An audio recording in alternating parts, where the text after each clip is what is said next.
What I find it interesting is that when I'm talking this with my own friends, and I do have like friends from various political ideologies and different beliefs, and when I talk to them, all of them agree, yeah, this is kind of messed up. It's not ethical. It's not moral.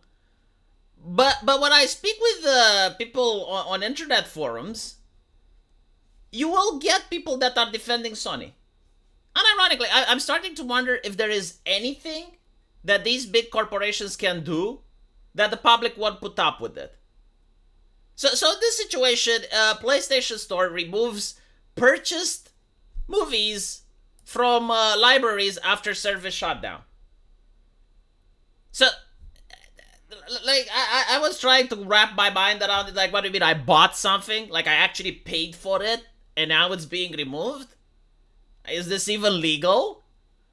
And it's interesting because the answer that you get on forums is people saying, well, why did you buy movies from PlayStation? Well, that's not the fucking point now, is it? Because I didn't. But I can put myself into the shoes of a person that did. It's called empathy. And they're like, well, yeah, but that person is stupid. It's like, I don't care if they're stupid. I mean, they have the same consumer rights as everyone else.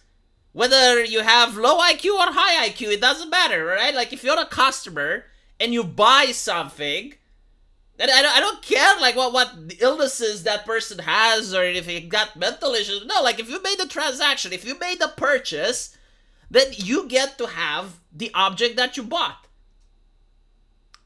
But no, like, apparently a lot of people are like, well, why would you buy things from PlayStation? I mean, why didn't you wonder why PlayStation is selling them in the first place? Especially if it seems that they can't offer support for them. Now, the reason that people are upset due to this is that it is normal for, like, streaming services to take down a movie or two. It is normal for streaming services to, even shut down their entire platform. Like, for instance, if tomorrow Netflix was to shut itself down, it would be understandable, provided that they give people a fair warning in advance, and they will say, okay, so the next month we're going to stop accepting subscriptions because, unfortunately, we're going off air or whatever. Like, if they did that, there would be no problem. The issue with this is that people bought the movie. So it's not like a streaming service. No, like, you pay for the stuff. And you accept to actually have the stuff, right? You accepted that it's in the cloud. And at any point that you want it, you're going to be able to download it. Even Steam doesn't do this, right? So, like, there have been cases where Steam has taken video games down. In which case, they would either give you a refund, or if you purchased the game before it was taken down, then you would still be able to have it. So there are a couple of games I'm too lazy to look up right now. But they have discontinued their sales on Steam. So if you bought, I think Anno is one of those games, yeah. Like, if you bought it before it was taken off the platform, you can still download it from Steam, but other people just can't buy it. So other people can't download it now. And that is something fair and understandable. But what Sony is doing here, I can't view it as any way else besides theft. I hope that the European Union sues them for this. It does seem that the European Union really hates big companies, and they are very lawsuit happy. So I definitely hope that someone is going to file a complaint over this type of behavior.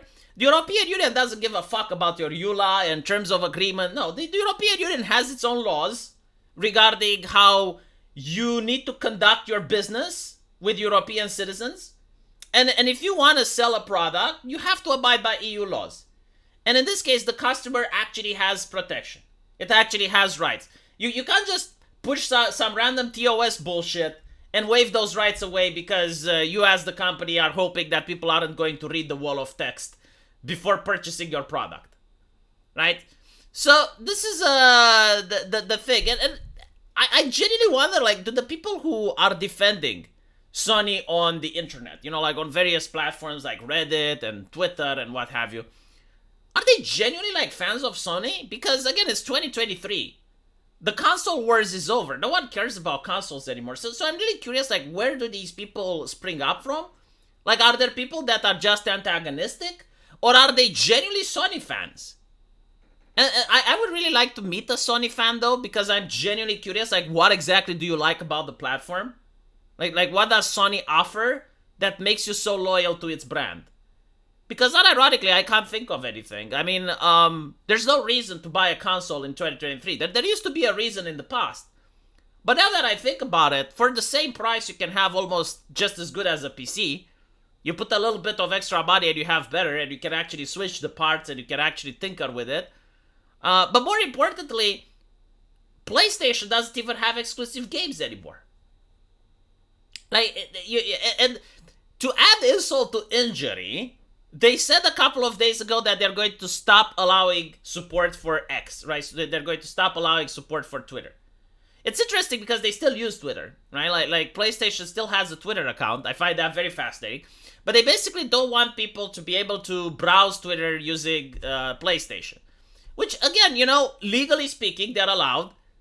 But morally speaking, it's a little bit fucked up, isn't it? It has ethical consideration. Like why is a corporation getting to decide where its users want to go or not? Like if the technology isn't there, if the support for the technology wouldn't exist, that's one thing.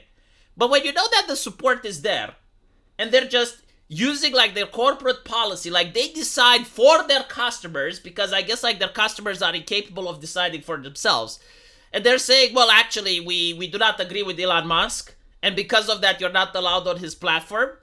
I think that's not ethical. I think that's a little bit fucked up. Yeah, I do not believe that a multinational corporation that's a for-profit entity should make these types of moral decisions.